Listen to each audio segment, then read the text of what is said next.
I honestly don't even remember if I watched any Spider-Man series apart from the movies.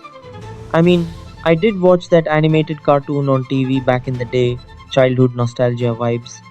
But other than that, I've never watched any live action Spider Man series till now.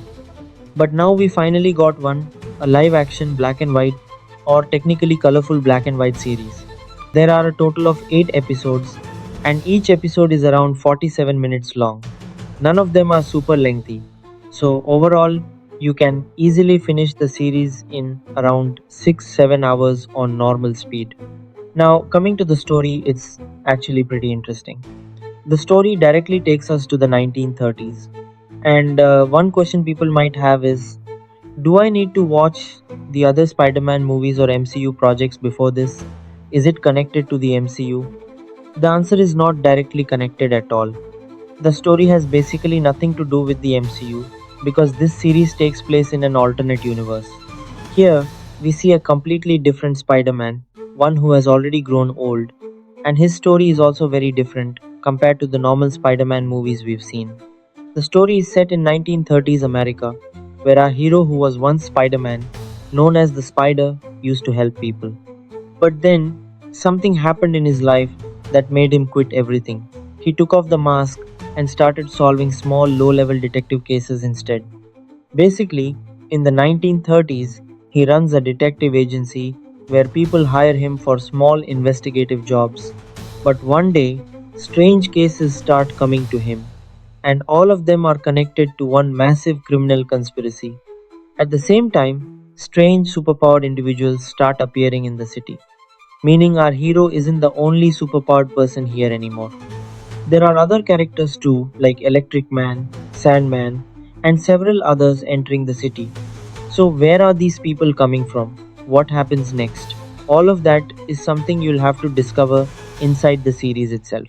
Now, the best thing about this series, in my opinion, is its production quality. It's honestly amazing. The way different camera angles are used and the way colors pop on screen looks absolutely beautiful. Sometimes it even feels like the colors are too vibrant visual overload vibes, but somehow it still looks really good. In terms of quality, there's practically no compromise here. One doubt I personally had was regarding Nicolas Cage. Since he's gotten older now, I wondered whether he'd still be able to pull off Spider Man style action sequences that usually suit younger actors more. And honestly, the answer is yes. Definitely yes. They handled all those action scenes really well. Sure, there aren't tons of action scenes in the series, but the few that are there are genuinely good. The atmosphere of the series is also fantastic, and the cinematography is extremely well done. I had already mentioned in my previous videos that this series clearly has no shortage of production budget or technical quality. Visually and technically, it looks excellent. At the same time, Nicolas Cage's acting is really impressive here. He's gotten quite old now. I think he must be around 70 years old or something. Not sure exactly, but definitely looks senior. And the way he moves his hands, his body language, everything shows how much effort he put into the performance. Also, this series gives us a much more mature detective style story. It's good, but because it's mature and slow burn in nature, many viewers probably won't enjoy it that much. The reason is simple: the series doesn't constantly throw flashy moments or hype scenes at you every few minutes. So, depending on the viewer, that can either feel like a positive or a negative. And honestly, this series feels very different from typical Marvel movies or shows. Like, extremely different. Even if you watched the animated Spider Man movie before, this version feels way more grounded and realistic compared to that. And personally, I like that realistic vibe. But yes, the series definitely has flaws too, and one major flaw is its pacing. There are 8 episodes, but honestly, this story could have easily been told in 6 episodes. Because of that, the series can feel lengthy at times. On top of that, the series starts very slowly, slow burn warning. The pacing is extremely gradual, and it could have definitely been faster. So, initially, it might take some time for you to actually get invested in the story.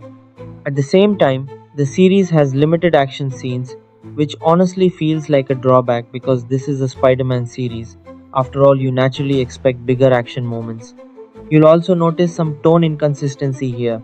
Sometimes the show feels very slow and serious, and suddenly it shifts into high energy action mode out of nowhere. And another issue is that the central mystery feels a little weak. One more big problem I personally felt was that sometimes you genuinely won't understand why you're watching the series, slight disconnect with the main plot. You'll feel confused about what exactly the hero is chasing. Is he after the supervillains, after someone else, or something completely different? At the beginning, I mentioned a huge criminal conspiracy that the hero discovers, but honestly, that conspiracy never really feels that massive or impactful. So, yes, the story definitely has flaws. Sure, they tried to make it different, and that's fine, but even then, it never felt super engaging to me. Still, these are relatively minor issues. Overall, I still like the series quite a bit. The ending is also pretty satisfying, but I'd suggest keeping your expectations a little lower before going in. That's why I'd rate this series a solid 7.5 out of 10.